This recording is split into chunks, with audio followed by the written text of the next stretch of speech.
So this is the paddy field. I am going to survey the border and talk little bit about borders. These borders, very important to study the border ecology, whether it's a country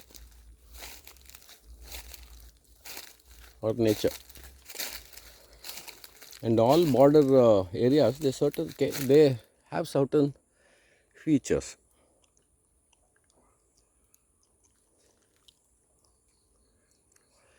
That is, on one side of the border, there is one zone, you can call it. The other side of the border, there is another zone. So change of zone is there.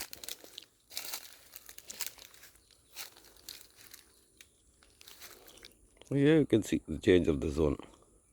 The far background, some trees and all are there. There is the paddy field.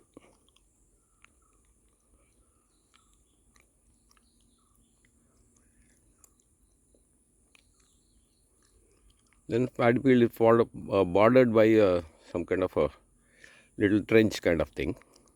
That side, that family's cow shed and all is there. Old type structure, mud structure with their backyard garden. There's a typical backyard garden is there. Some trees and all is there, including coconut. Then this is one border of that paddy field.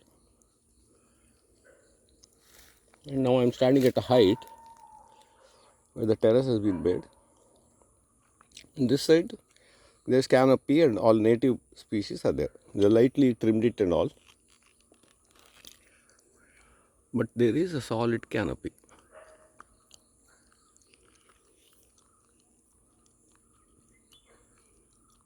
Like that. So that provides lot of shade and too much shade for invasive plants and all.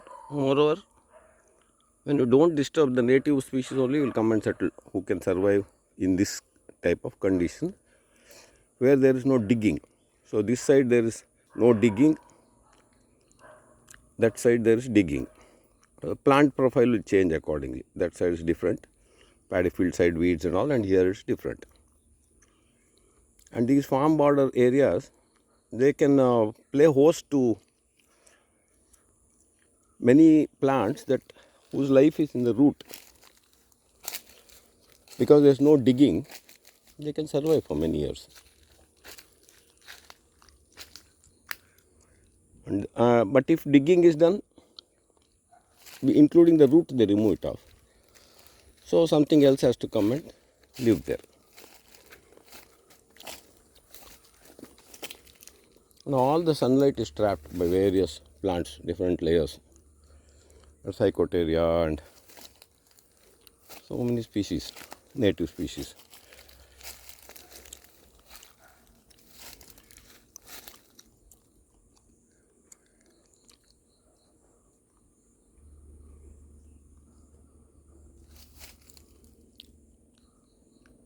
Full of greenery.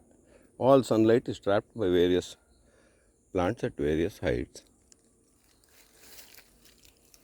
And tree species also can grow here, because if you dig, then the seedlings will get destroyed.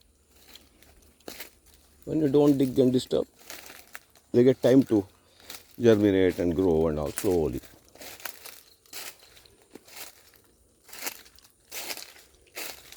So understory shrubs are there, shade loving ones.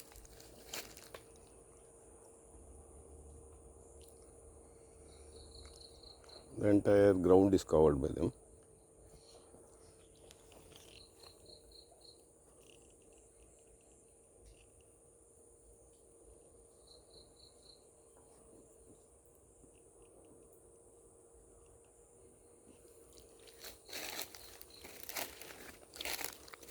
And these trees in the edges, they provide a nice ambience. They reduce the temperature, trap the water. All these kind of topography and greenery, if you don't have acacia invasive and all, they'll nicely trap the rainwater.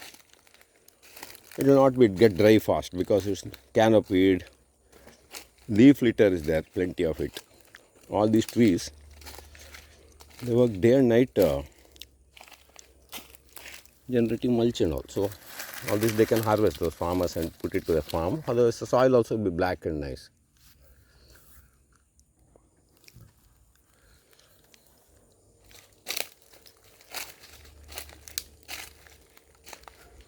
Now I come to the far end of that field, that paddy field. Though this one is not that fertile for some reason. Maybe it's sandy soil or something. So if you want to do natural farming and all, you have to copy these old ancient designs.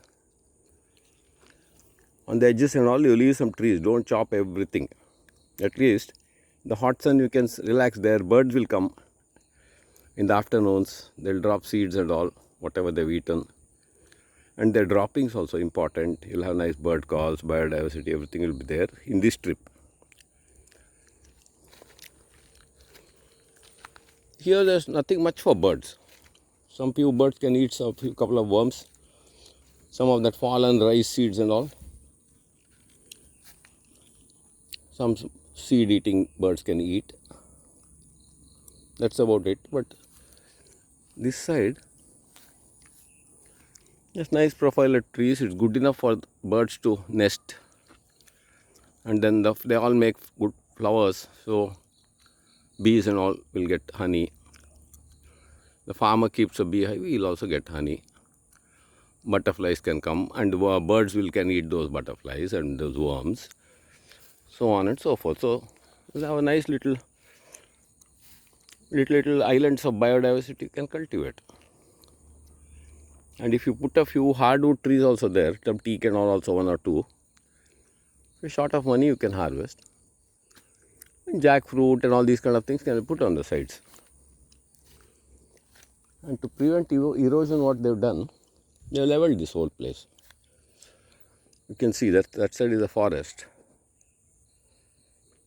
Then there's some 3 feet of downward is there. They have leveled it out so that there's no erosion.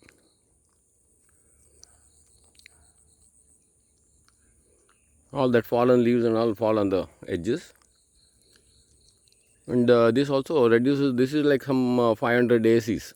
It will go on breathing moisture and coolness into the air. It will be a couple of degrees cooler. Then few things I'll tell about this family. There's one old lady, grandmother is there. Old fashioned earrings and dress and all. Very dominant, powerful lady, head of the house. Because here they have matrilineal societies. The daughter is more important than the son. And then that is their family deity, Daiva. And behind that some sacred trees are there of that god. All that, they will not be cut or disturbed, they will be left as it is, those trees. And then cow shed to supply milk. And haystack is there in between, you can see over there. That is all the rice that they harvested here, they store it there and feed it to the cows in the summer when green grass dries up. So it's a self-contained unit, and they got one palmyra also. That one they can eat that stuff. It's useful and all. So this is one of the forest border old-fashioned house. They not made lots of money, so still not repaired that much. But by and large, old houses are getting renovated. And then as people becoming prosperous, and some of that old charm sometimes goes with that.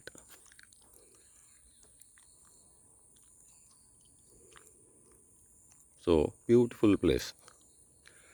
Another very nice farm, that's all I can say. And they're not aggressive farmers. If they were, they would have chopped all these trees and planted something else there. So little bit laid back attitude is there if you want to go along with nature and not fight and destroy nature in the long run.